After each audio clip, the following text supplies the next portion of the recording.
you went to, until you were 17, you hadn't been, what's the word, diagnosed. Yeah. And was that the first point that you were diagnosed and given antidepressants, or did that come later? I went to the doctor. I kind of plucked up the courage to the doctor, and he said, yeah, it sounds like you've got OCD. But because I was 17, they were like, well, let's wait a bit, and if it gets worse, come back. And I was like, what? That's the worst response you can get. If you've plucked up the courage to go to a medical professional and say to them, I'm feeling like shit. And then they're like, yeah, it's like if you've gone with like a broken leg, they'd be like, okay, well, let's get some plaster on this. Let's work. Do you know what I mean? Whereas they were just like, yeah, if it gets worse, come back. And my mum came with me, and we walked out and we went to the car. It was the brown waiting room with the brown seats, that GP surgery. And I was like, I can't just wait. I can't wait for it to get worse. It's as bad as it can get. And my mum like took me back and said, you said to come back if it's got worse. Well, it's got worse. And he gave me antidepressants and put me on a waiting list for clinical CBT, cognitive behavioural therapy. How can I've been talking about this like out of my arse for the last like 2 months. How can I forget it? CBT. But I was on that waiting list for like a year or so. So eventually we went private. But yeah, the thing is, my thing, and what I've realised writing this book is sitting down and writing it, was that there was a report out today called Missed Opportunities, which said that the average young person who has mental health issues waits 10 years for proper treatment. And for me, it was more like 22 years and it's so important, early intervention, just as early intervention is important with any other disease and any other illness. Like if you leave diabetes untreated, it's much more costly to treat 10 years down the line. If you have to treat something that you've only had for 6 months, it's much easier than treating something if you've had it for 10 years and all of you've learned all this behaviour to try and cope. In my case, that was like self-medication, so I got heavily into cocaine, and then, my hair fell out, and then I sort of became bulimic in a kind of desperate attempt to claw back some kind of control over my body. And all of these things needn't have happened if we all had honest conversations about mental health, because it needn't. I've met professors of mental health and experts in OCD who say that those lots of mental illnesses are incredibly treatable if caught early, but it's when you're 10 years down the line that it becomes really difficult, and it can feel like a mountain to lots of people I know. And that's why in many ways I wrote this book, because it sprung from, I had written this book called The Wrong Knickers, which was, I wrote about men snorting cocaine off my breasts and picking up blokes in the STI clinics, and wasn't that funny? And then I've never been able to write with any kind of confidence. I've been too terrified to write about having OCD or bulimia or any of these things that got on in my head. And then after The Wrong Knickers came out, and my daughter was about 20 months old, I had this sort of like crash where it all just kind of unravelled. And I thought, sod this for a game of cricket. I'm going to write about this. And I did, and the response was incredible. It was like hundreds and hundreds and hundreds of emails and letters and cards, and people sent me jars of marmalade to try and cheer me up. It's like I was Paddington Bear. and which I try and pretend I am sometimes. But there were people in their 70s saying to me, I have suffered from this thing my whole life and I didn't know what it was until I read your column. And I was like, that's just not acceptable. That is truly not acceptable. And so after The Wrong Knickers, the publishers kind of suggested I write a novel, and then they were like, let's write about this, let's do this. And, this is only the second event I've done, but on Saturday at Hay, it was like, let's talk. How many people in this room have had mental health issues? I mean, that's a lot of you, and good and well done for putting your hands up. It's perfectly, we shouldn't feel, people keep saying to me, you're really brave for writing this. I'm like, I haven't gone to war, I've just, and suddenly on Saturday what happened was there was like a 15-year-old girl who put her hand up and she was sobbing and saying she had depression. There was a mum in her 60s whose son had committed suicide 18 months ago on his birthday, and she was saying, we failed him. And I'm like, no, society failed him, And this is, sorry, I've gone ahead. I've gone like 100 questions ahead. But this is what I hope that, as I say in the book, this isn't a self-help book. There's no kind of, I don't give any cure-all or any kind of there's not really any tips on how to deal with mental health issues, because I don't have the kind of I don't have any of the qualifications to do that. But what I hope people feel able to do by reading this story is that they feel able to share their stories. Because the more we all put our hands up and say, yes, me too, the more the government and people in positions of authority they can't ignore us anymore. They can't ignore mental health. Don't you think, though, that, yes, go on, come down, please. Do you feel like maybe you needed to write The Wrong Knickers before you could write this? It didn't even occur to me to write any of the stuff in Mad Girl in The Wrong Knickers. It wasn't like...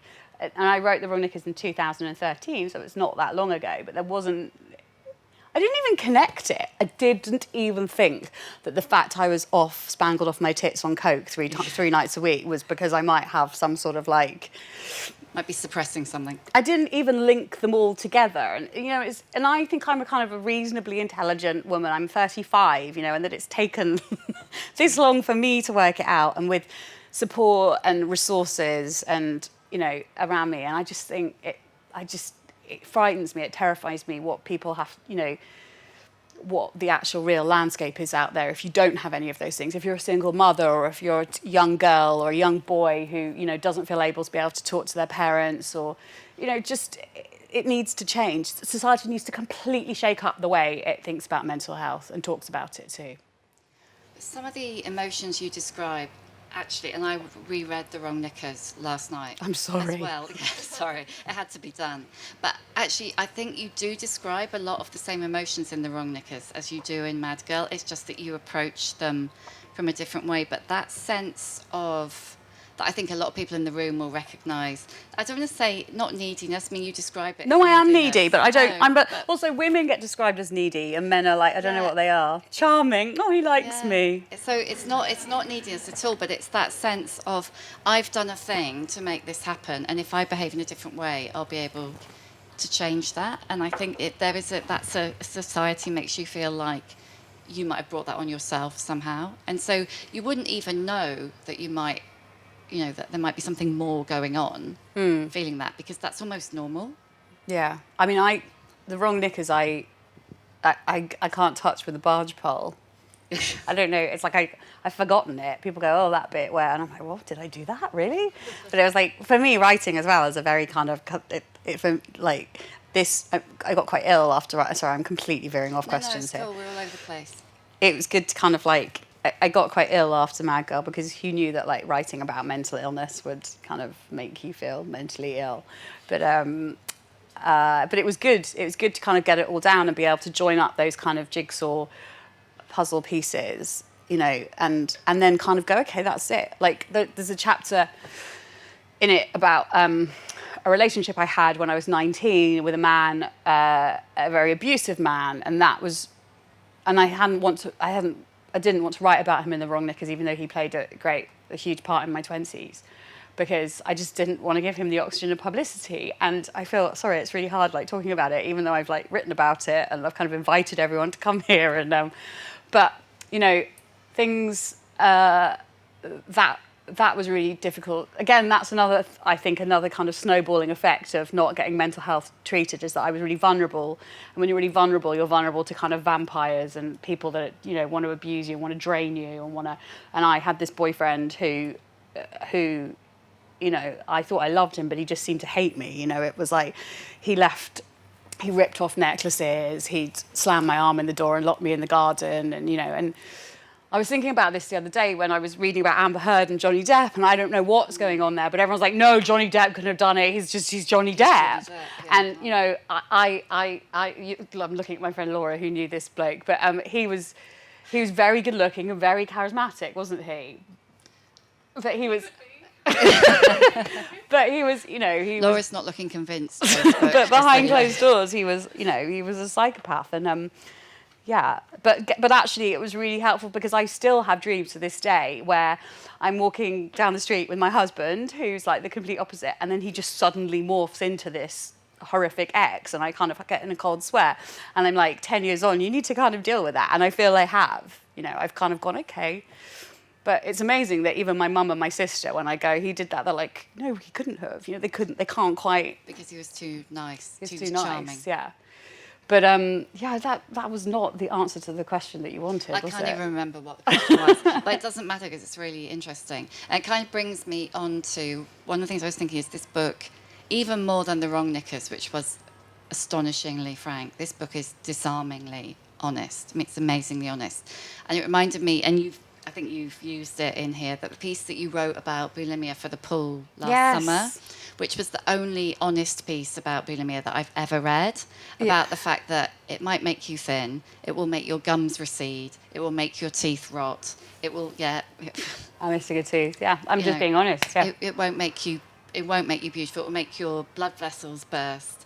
And I just think that there's so much glamorizing around mental health, around all those related issues that people don't expect to see the truth written, and they can't always handle it when they do. When I sat down to write the bulimia chapter, and I kind of worked on it from the piece I write for the Pool, And I say in the chapter, I'm like, please don't take this as a guide, but there was a kind of like I'd eat my food in compartmentalized way, so I'd know that I knew when I got order. Yeah, and there were little things I did, and it's and it isn't nice to read about, and it isn't particularly fun to write about, I can tell you. But I kind of felt we need to talk about this stuff.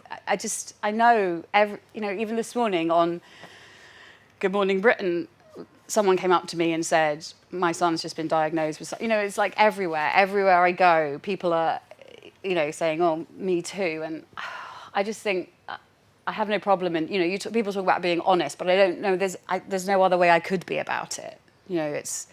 Otherwise, what's the point? If you're going to do it. Well, no, but I just had to be really honest, and it's really hard in some bits. Towards the end when I really spiral, and I'm convinced that I've abused my own daughter. Yeah, that's like really hard, and that was incredibly hard to write, and I'm still not used to like talking about this, which is why I'm like teary, and I've got no makeup with me. Yeah. But you've got to, because if you don't, there's no point. You just have to. The thing. Also, I find that when you share it, it has less power over you. It's like, fuck you, fuck you for trying. I really felt this morning, I could hear, Jareth was like tapping at me going about something.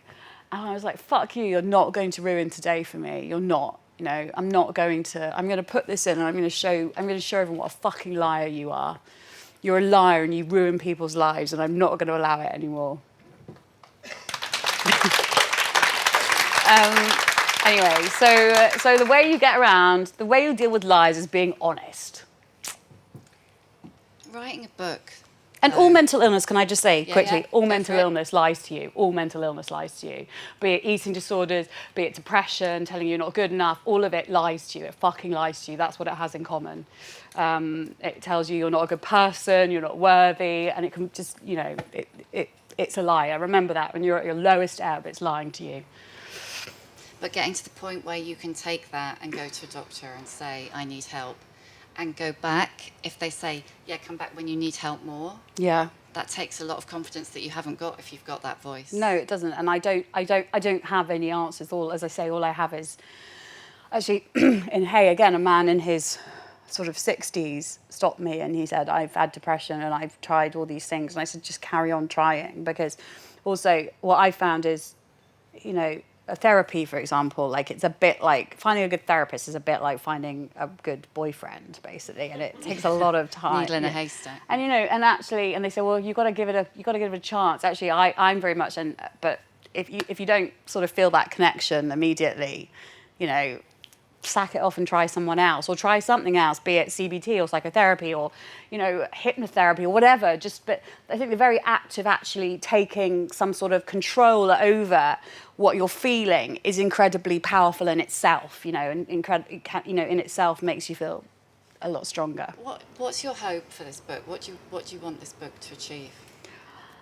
Side return and a loft conversion. No, I'm joking. She's not joking. I'm joking. No, I'm joking. No, I tell you what, it's really interesting. I was talking to my wonderful publicist, which sounds ludicrously diva-ish to say, Georgina over there, earlier, and I said, the wrong Nick is I wanted to do well because I was like, oh, we need us to get out of this tiny flat so we can live in a house. And we live in a house now, and we have like a flight of stairs. We literally moved there like 2 weeks ago. Should all come around, it's really cool. But no, I don't want this one to do well because of money. I want this one to do well because I want us to start talking about mental health. I want us to like share our stories and know that we're not alone and that we're part of a we. So that's what I want. You know, I hope people read it, and I hope, as I say in the prologue, I just hope that by reading it, people feel able to share their stories too. Thanks so much, Bryony. Thank you.